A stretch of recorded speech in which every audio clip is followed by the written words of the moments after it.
Good morning. This is Josh Hayes with Hedge Plus, and here's today's market monitor. The headline for today is that there's just not much going on. Prices kind of holding at the levels they're at right now would have to be considered positive. And it looks like at least for corn and soybeans, they will hold, if not rise from here. Wheat's somewhat of a lost cause, but there's not much going on when headlines just regarding the talk of increased likelihood of trade talks starting between the United States and China is enough to have the largest impact of anything on the market. Soybeans have definitely benefited from that the last 2 days. Not huge numbers. We're up about 3 cents there in the last 24 hours. We'll get to that later, but that's definitely helping the financial markets, stock market. Just the idea that things aren't going to get worse. What's essentially going on with tariffs at these levels is really the equivalent of a trade embargo. When you're talking tariffs over 100%, there's just not going to be any movement. Container ships are turning around and heading back to China. So that's scaring a lot of American companies who have their products made in China, which then leads to a lot of panic and scare talk from our media and our financial gurus here. And they failed to mention that the impact in China is far greater. It's if they're not selling any goods and their container ships are literally turning back, their economy's in far worse shape than ours. They can't afford that. But again, it's not as though there is no impact here in the United States, and mainly it's a hole we dug ourselves into. We wouldn't be in this situation if we didn't have so many of our goods manufactured in China and so many of our own interests tied up into that. But regardless, the Trump administration has definitely signaled their desire to talk more with China, mentioned lowering the tariff levels seemingly pretty soon here, even without a deal, just in order to push negotiations along and to maybe speed up the pace.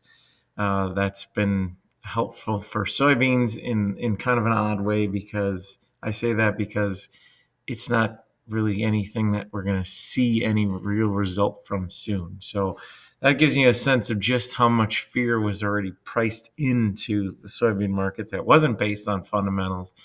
So when you start to remove some of that fear, even though the fundamentals haven't changed, it's offering some relief.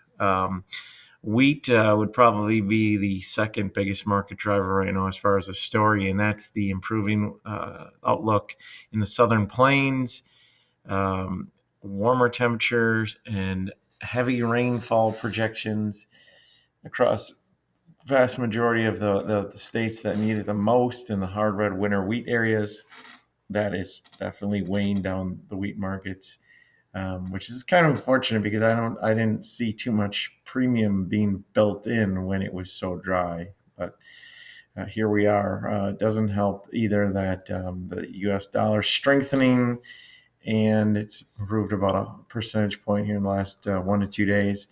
And India came out with a projected record high production, and that's somewhat significant because India is one of the largest importers of wheat. When they can grow more themselves, that's going to have a pretty significant impact on how much wheat they'll need to bring in. So they're looking at a record crop in this coming season. Quick note on ethanol. Ethanol production bounced back, still slightly below the pace needed to meet the USDA on a week-by-week basis, but still we're running way ahead of pace. The good news there, though, especially for corn and ethanol, is the fact that stocks dropped to the lowest level in 15 weeks. Keep in mind, this is the time of year when production is seasonally the lowest of ethanol. And so it's not unusual to have lower production numbers, but you typically also have higher stocks because use and demand is lower. Well, having those stocks drop to 15-week lows is a great sign because it looks like we're going to start to ramp up production perhaps a little earlier than we typically would ahead of the summer driving season. So that's a good sign. Um, as far as Brazil goes in the safrinha crop, another analyst, the London Stock Exchange Group, raised their safrinha crop uh, to a more aggressive number in line with the USDA forecast on continued great weather. So that's holding corn back a little bit, but not too much. The main thing with corn right now is to hold at these levels. Mainly, this is a technical chart thing, but to hold at these levels um, and not have dig, I guess, too much of a hole ahead of potential trade deals being announced here, which we believe will be coming soon. Quick look at the weather. Warmer with heavy rain in the plains. Talked about that. That's already impacting wheat and dropping prices for about 9 cents lower than we were at this time yesterday. Drier forecast is advancing the harvest in Argentina, warming with more rain in the south in Brazil. Again, great weather for their safrinha crop. This is a story I've been talking about a lot. Just as a quick anecdote, mentioning the dryness in China.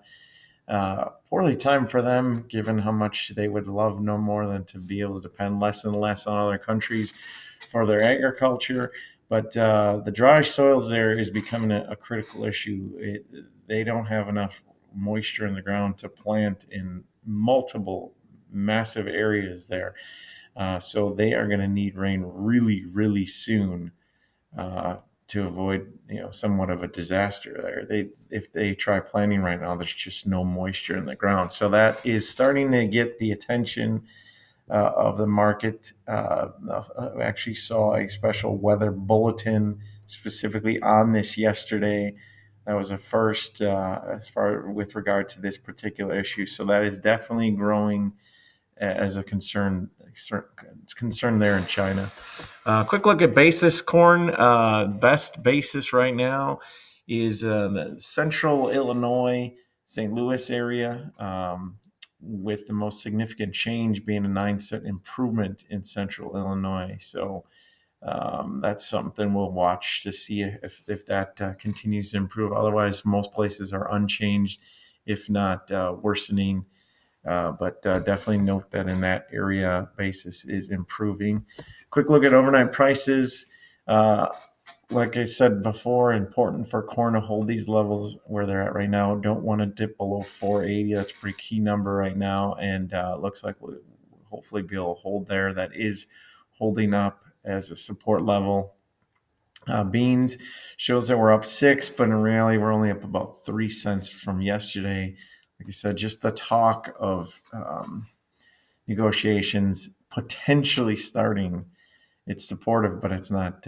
It's not game changing right now. And then wheat, only about down about a penny overnight, but this is about 9 cents lower than we were yesterday when we were sitting at about 5.51. So that shows the impact of the improving forecast in the southern plains, central plains, and just how the overall situation with wheat with such high supply and lowering demand, it doesn't take much to send that market down, and it's a Herculean task to really drive prices up in that market right now. That was a gift we took advantage of in February, and we'll be watching for the next opportunity to take advantage again there, but it looks like it's going to be a while.